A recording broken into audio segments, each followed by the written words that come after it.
네, 육회닥터 온더블럭이 찾아왔습니다. 안녕하세요. 안녕하세요. 너 왜 박수 안 치니? 저는 박수 쳤어요. 혼나는 줄 알았네요. 원장님 저 그렇게 네. 나쁜 여자 아니에요. 그래요? 그럼요. 네. 방금 들어온 소식에 의하면 육회닭은 박수를 못 친다고 합니다. 녹화 중인데 왜 있는 거지? 아무튼 넘어가도록 하겠습니다. 자, 오늘 도움 말씀 주시기 위해서 강남 위담 한방병원 한방내과 전문의 나병조 원장님 나와주셨습니다. 원장님 안녕하세요. 네, 안녕하세요. 네. 저는 강남 위담 한방병원 나병조 원장입니다. 더 하시고 싶으신 말씀? 아까 그 한마디로 네. 요약을 해드렸습니다.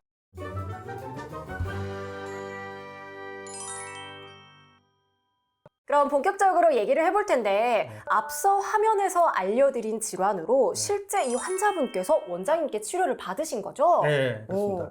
근데 또 다른 질환도 함께 앓고 있다고 저희가 들었는데 네. 육회닭은 이 질환이 뭔지 아나요? 모르겠지. 원장님, 네. 여기 아까 역류라고 써 있었잖아요. 네. 그러면 역류성 식도염 아닌가요? 정말 똑똑하시네요. 하나를 듣고 열을 맞추는 똑똑함을 가지고 있네요.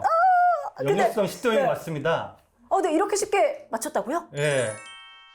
이 환자 같은 경우 가슴 부위 쓰림 증상, 목 이물감을 호소하는 역류성 식도염을 가지고 있었습니다. 그런데 이 환자가 특이한 점이 네. 역류성 식도염 외에도 설사를 동반하는 통증이 복통이 심했고요.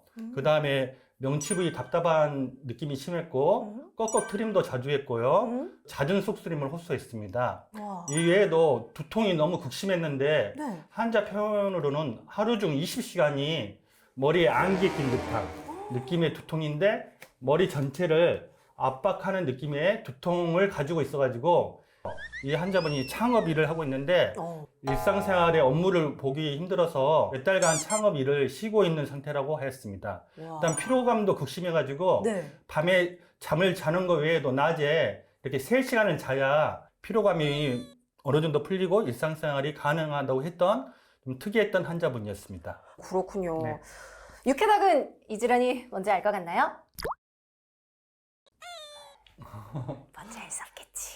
맞습니다. 네. 그러면은 변비, 숙변, 네. 그냥 역류성 식도염에 변비나 숙변 이런 게 같이 온 거 아닐까요, 원장님? 그건 아니고요. 힌트를 드리면 네.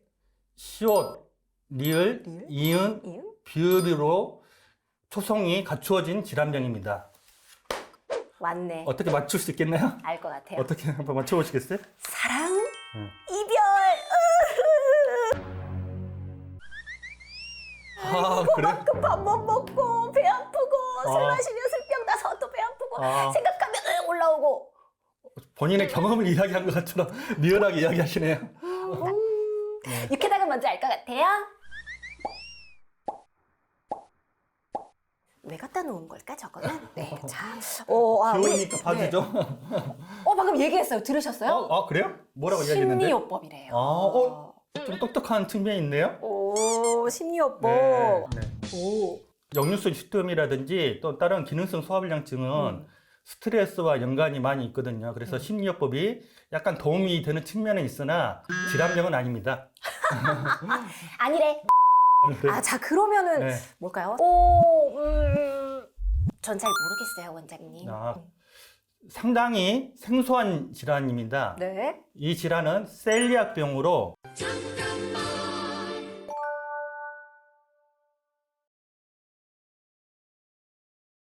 셀리악 병이요? 예. 실제 있는 병인 거죠? 예. 만들어내신 거 아니죠? 저도 솔직히 말씀드리면 이 환자가 원래는 역류성 식도염이 있다고 해가지고 역류성 식도염을 치료하려고 했는데 또 아까 말한 것처럼 설사를 동반한 복통이 있다고 해서 감염성 대장증후군이 아닌가 그런 생각을 했는데 이 환자 말로는 대학병원에서 네. 셀리악병이라고 진단받아가지고 저도 알게 된 병명입니다. 셀리악병. 네. 굉장히 드문 병 같은데 어떤 병인 건지 설명을 좀 부탁드려도 될까요? 셀리악병은 우리가 밀가루를 먹잖아요. 밀가루를 이렇게 섭취했을 때 쫀득쫀득하게 식감이 느껴지잖아요. 네. 그 식감을 유지시켜주는 성분이 글루텐이라는 단백질입니다. 그런데 그 셀리아병을 앓고 있는 환자들은 글루테닌이라는 그 단백질에 민감해가지고 그 글루텐을 섭취하게 됐을 때 우리가 소화 흡수하는 소장 부위에 육모라는 게 있어요. 육모세포에 면역 반응을 일으켜가지고 육모세포가 손상이 되는 것입니다. 잠깐 밀가루를 먹으면요? 예, 예. 손상이 된다고요? 아니 그러면 우동, 라면, 네. 빵, 와플 다요 다? 예, 그렇죠. 그럼 뭐 먹어? 참 삶의 질이 떨어지는 불쌍한 질병이라 할 수 있겠죠. 와 정말 탄수화물 러버들에게는 청천벽력 같은 병인데 예, 근데 실제로 셀리악병 환자를 보거나 듣기가 진짜 힘든 질환이잖아요. 네. 혹시나 네. 우리가 대중적으로 알만한 셀럽이나 유명인 중에 이 셀리악병을 앓은 경우 있었을까요? 네, 있습니다. 대표적인 셀레브로는 테니스 선수 중에 조코비치라는 선수가 네. 알고 있죠. 네. 그런 조코비치 선수가 그 밀가루 같은 글루텐이 함유된 음식을 먹었을 때는 그런 뛰어난 테니스 기술을 가지고 있음에도 불구하고 이렇게 장기간 시합하기 어려웠었는데 자기가 이제 셀리아병이라고 진단받고 글루텐이 함유되지 않는 음식을 섭취를 하고 그다음 셀리아병을 치료받은 이후에는 경기력이 향상돼가지고 랭킹 1위를 유지했다는 그런 말이 있고요. 어머, 그다음에 그렇군요. 이반 라키티치라는 네. 이제 축구 선수도 마찬가지로 과거에 밀가루 음식 먹고 경기를 했을 때는 이렇게 경기력이 많이 떨어졌었는데 네. 이제 글루텐 프리, 즉 글루텐이 함유되지 않는 음식을 먹으면서 네. 셀리아병을 치료한 이후로는 경기력이 향상되었다는 그런 셀럽이 있습니다. 이런 분들은 한국으로 이민 오셔서 쌀밥 드셔야 되는 거 아니에요? 그럴 수 있겠죠. 조코비치 선수는 저도 진짜 좋아하는 셀럽인데 아, 그래요? 이런 비하인드 스토리가 있는 줄 몰랐어요. 네. 아마 우리 육회닭도 좋아할 것 같은데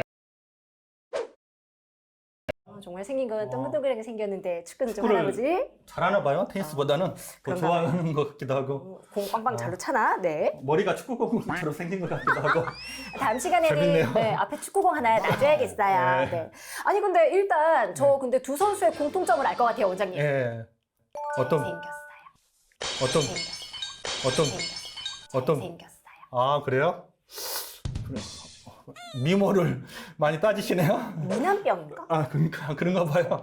네. 자, 어쨌든 이런 유명인들이 앓고 있는 질환이라고 생각하니까 셀리악병이 좀 낯설지만 그래도 정말 아예 모르고 방관하면 안 되겠다라는 생각이 네. 좀 드는데요. 이 셀리악병 치료는 가능한 건가요, 원장님?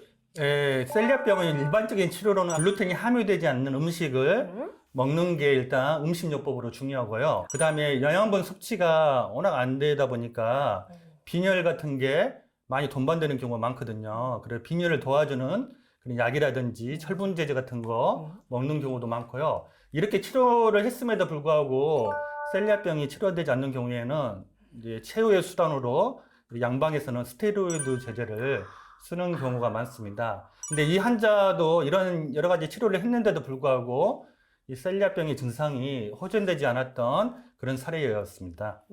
근데 셀리악병이라는 게 국내에 잘 없던 병이다 보니까 원장님께서도 조금 네. 셀리악병? 약간 놀라고 생소하셨을 것 같은데 네. 이 질환을 그럼 어떤 방법으로 치료하고 어떻게 접근하셨는지가 궁금하거든요. 역류성 식도염과 셀리아병을 갖고 있었지만 한약에서는 주로 이제 저희 같은 경우는 셀리아병이 자가 면역 질환의 일종이라 했잖아요. 그다음에 역류성 식도염도 저희들은 병과 연관이 깊다고 보고 있습니다. 네.